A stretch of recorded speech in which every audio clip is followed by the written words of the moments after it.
नमस्कार, आप देख रहे हैं स्वतंत्र एक्सप्रेस न्यूज़ में गुलशन राज। मेरी मौजूदगी हो गई आज खड्डा विधानसभा ग्राम सभा भुजोली बाजार में। हमारे साथ लोकसभा प्रत्याशी स्वामी प्रसाद मौर्य जी हैं, इनसे बात करते हैं। सबसे पहले हमारे चैनल पर स्वागत है आपका, क्या हालचाल है? बहुत पहले धन्यवाद। और दूसरी चीज़, चूँकि लोकतंत्र का ये महापर्व है, 2024 लोकसभा चुनाव में भाजपा की विदाई होनी है, तो स्वाभाविक रूप से सब ठीक ठाक चल रहा है। एक तरफ देखा जाए कुशीनगर में कि भाजपा प्रत्याशी विजय कुमार दुबे जी, इनको क्या कहेंगे आप? किसी की विषय में व्यक्तिगत टिप्पणी में नहीं करता हूँ, क्योंकि भाजपा सरकार सभी मुद्दों पर फेल हुई है, जनता को निराश किया है, नौजवानों को बेरोजगार बनाया है, महंगाई से आम जनता की कमर तोड़ी है, किसानों को धोखा दिया है और सरकारी संपत्ति विभाग बेचने का पाप कर रही है, लोकतंत्र और संविधान को ख़त्म कर रही है। और साथ ही साथ यह ईस्ट इंडिया कंपनी से भी बदतर सरकार साबित हुई है।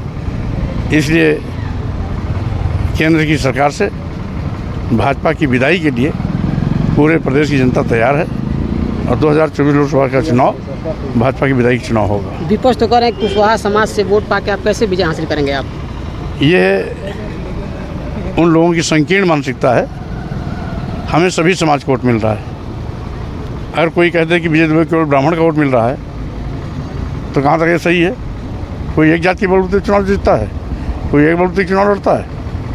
कौन सा जब तक सभी समाज का वोट मिल रहा है और जनता परिवर्तन चाहती है, और उस परिवर्तन में कुशीनगर के लोगों का जाना पहचाना परखा चेहरा स्वामी प्रसाद मौर्य का है, तो स्वाभाविक रूप से जनता हमारा साथ दे रही है। और इसलिए सही रिजल्ट तो 4 जून को आएगा।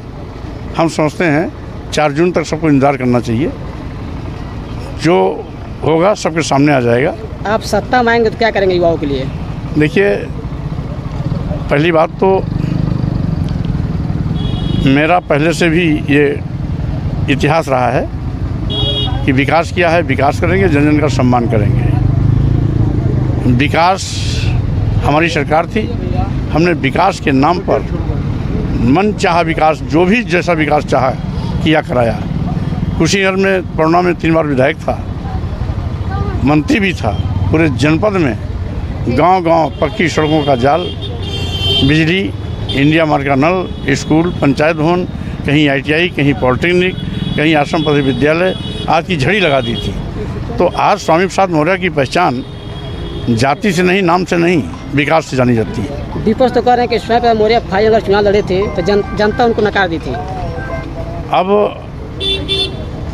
लोकतंत्र में हार और जीत दोनों एक उसके पहलू हैं। यही भारतीय जनता पार्टी थी जो 14 के पहले सभी सीटों में इसकी जमानत जब्त होती थी, सभी सीटों पर जमानत जब्त होती थी। क्या कहे? सभी सीटों पर जमानत जब्त होती थी। और इसलिए कभी जिसकी जमानत जब्त होती थी, आज वो केंद्र की सत्ता में है। तो ये लोकतंत्र है। और घुड़सवारी करने वाला ही कभी घोड़े से गिरता भी है और वही सवारी भी करता है। तो इसलिए ये पूछना कि एक बार हार गए तो उसके पहले मैं 5 बार विधायक रहा हूँ, 2 बार MLC रहा हूँ, वो क्या दफन हो जाएगा क्या? 6 बार मंत्री रहा हूँ, 3 बार नेता विरोधी दल रहा हूँ, तो एक बार हारने से सब खत्म हो गया? इसलिए हार और जीत चलता रहता है। और मैं 2009 लोकसभा जब चुनाव हारा था, तो उसके बाद विधानसभा परुणा के उपचुनाव में कांग्रेस सपा भाजपा सबकी जमानत भी जब्त कराई थी। तो हारने के बाद जब मैं आता हूँ तो लोगों की जमानत जब्त होती है। इस बार भी वही लक्षण, अगर पहले मैं हारा हूँ तो इस बार लोकसभा के चुनाव में विरोधियों की जमानत जब्त होने जा रही है। कौन सा दांव खेलेंगे फिर बार? दांव में खेल चुका हूँ, अब जमानत जब्त होने के इंतजार करिए। 4 तारीख का रिजल्ट है। हमारे साथ बातचीत करने के लिए स्वामी प्रसाद मौर्य थे। आप लोग कमेंट बॉक्स में बताइए क्या रहा है आपका। नमस्कार।